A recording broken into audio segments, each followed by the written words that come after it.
おはようございます。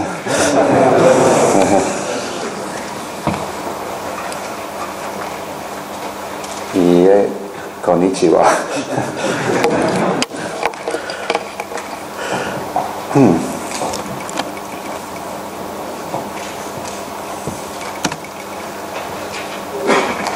A very famous linguist named Roman Jakobson said, languages differ not in what you can say, but in what you must say.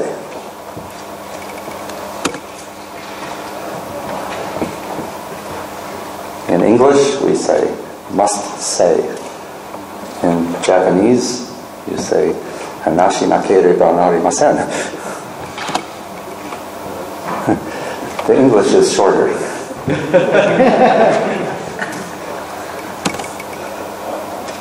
The Japanese, for those of you who do not know Japanese, it means something like, not doing it would not be becoming, or that's literal.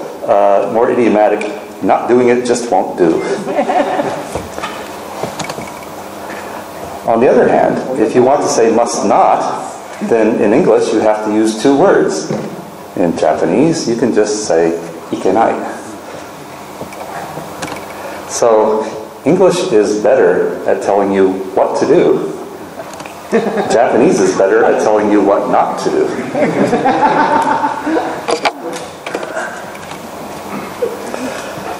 There are some things that are different between languages.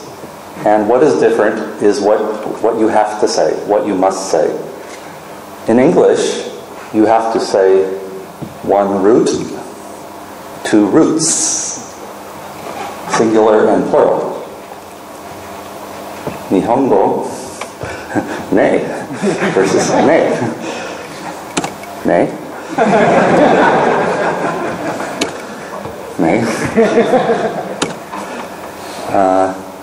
Or square roots versus square root. Hey ho.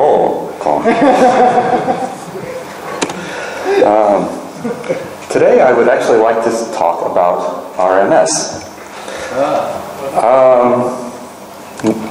Do you mean Richard M. Stallman? Yeah. I mean, root means square. What's root means square? Well, there's a web page which looks like this. That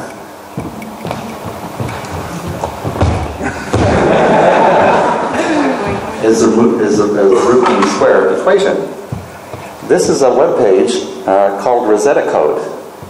It's a very interesting web page because it gives the solution in all of these different languages. Ada, Algol, C, C sharp, Erlang, or Hic-est. So I thought that I would just compare some of these things today and show how languages are different from each other. And in particular, what you have to say in different languages that maybe you don't have to say in Perl.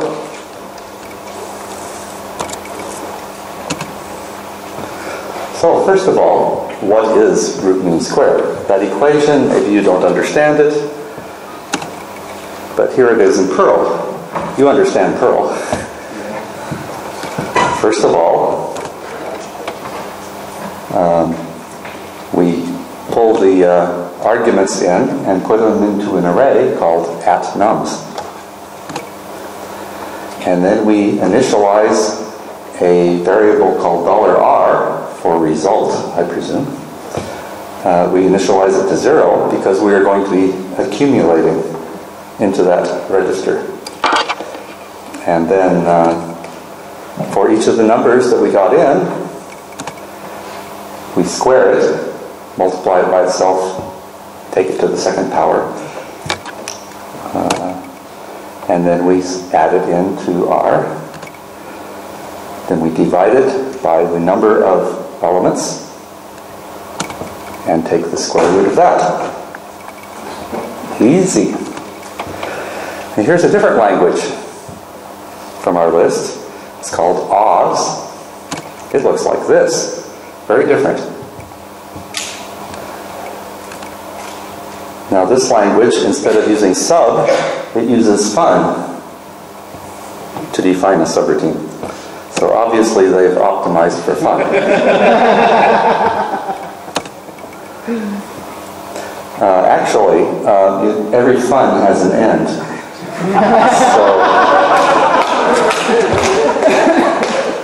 So they've optimized for fun end instead.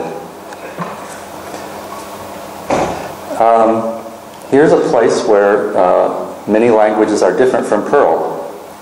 You have to declare up at the top all of your functions and variables that you want to use, and then you write your code after that. Many languages, you have to do it that way. You must put the declarations all together at the top. You can't intermix them like you can in Perl. Another thing that is required, you must use all of these curly braces. That is because this is actually a language that is very much like Lisp. You remember Lisp. It looks more like this. All the parentheses, they're all required. Common Lisp, all parentheses. Scheme is another kind of Lisp. Parentheses. Many, many parentheses. And is a very strange language to look at. So, since we're not in Kansas, let's go back to Oz. Another thing that you have to do is convert your integers to floating point. It does not do it automatically like Perl does. Here's a funny function called fold_L. If you've used list_util, there's a reduce function in Perl. This is reduce, except you notice they put the 0 way out at the end there. That is the first value, and it is what is returned if you give it a list with no arguments in it, an empty list. And that is required in this language. It is also required that you say L. That means fold left. Hidarigawa. Mikigawa, hidarigawa. You have to tell it. It does not know that plus is supposed to go left to right. It can't figure that out. You also have to tell it that plus is something you do to numbers. Why do you have to say number dot plus? Or why do you have to say list dot number down below? I don't know. Here's another funny one. Count from 1 to 10 by 1. Why isn't that the default?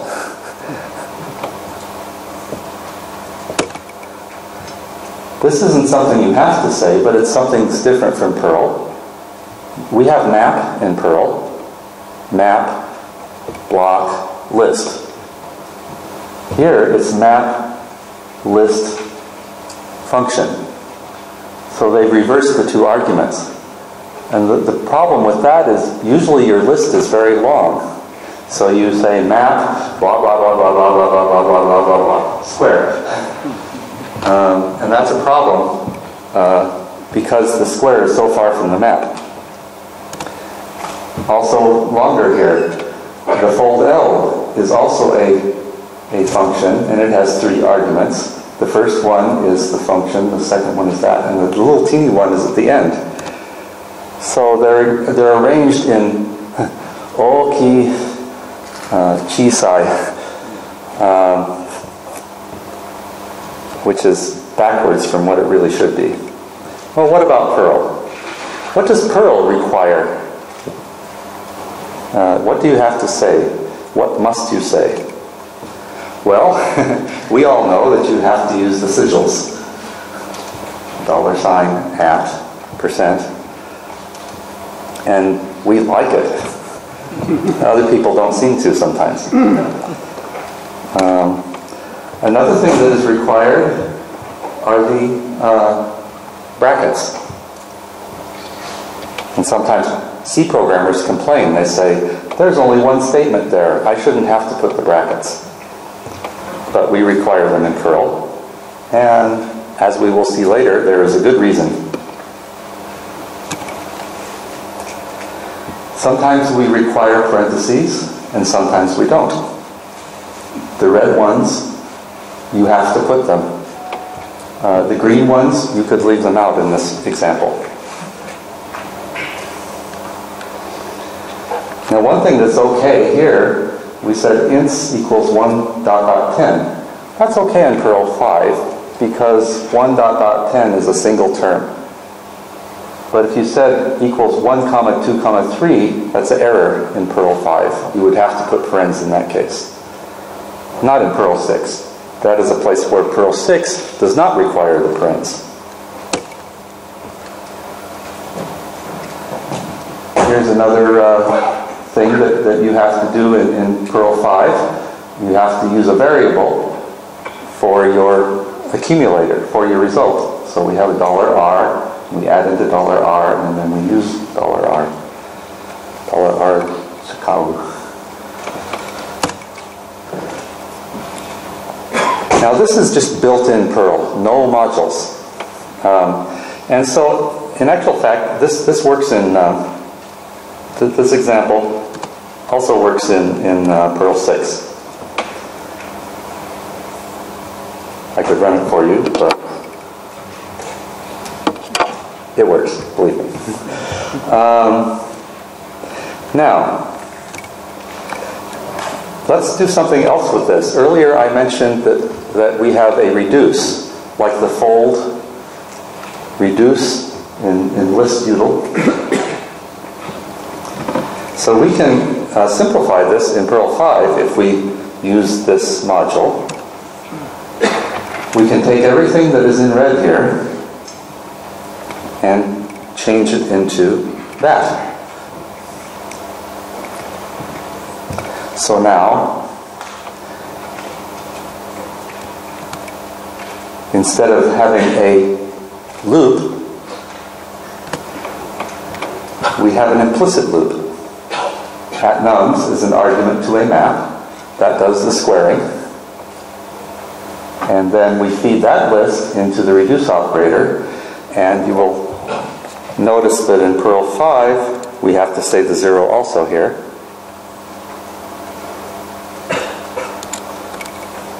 And then we feed it to a reduce function which uses this magical $A and B, which it kind of needs to use because those are strange variables in Perl 5. They're actually used by the sort function. So we can open up that, or close up that space, and it looks like this. And now we're starting to think in terms of whole lists, not just doing one thing at a time to a list, but we're treating lists as if they were objects, which is a good thing. So that is closer to the way Perl 6 thinks. It thinks of a list as an object. So how would we turn this into Perl 6? Well, first of all, we don't actually have to use a module anymore. It's built in. And the reduce operator is also built in.